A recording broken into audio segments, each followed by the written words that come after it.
Hey, what's going on YouTube?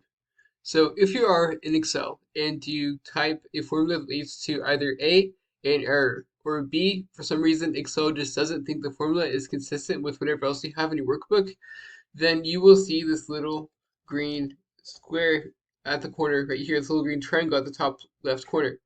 Now, you can actually disable this by going to File, all the way down to Options. And now go to Formulas, which is the second one from the top. And then error checking. Enable background error checking, and then you can just unclick that box.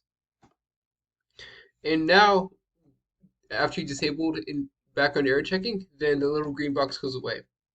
You can also change that as well too. You can change the color.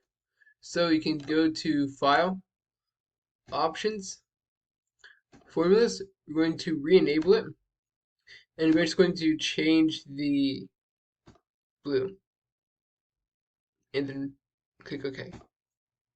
And now, as you can see, it's the light blue.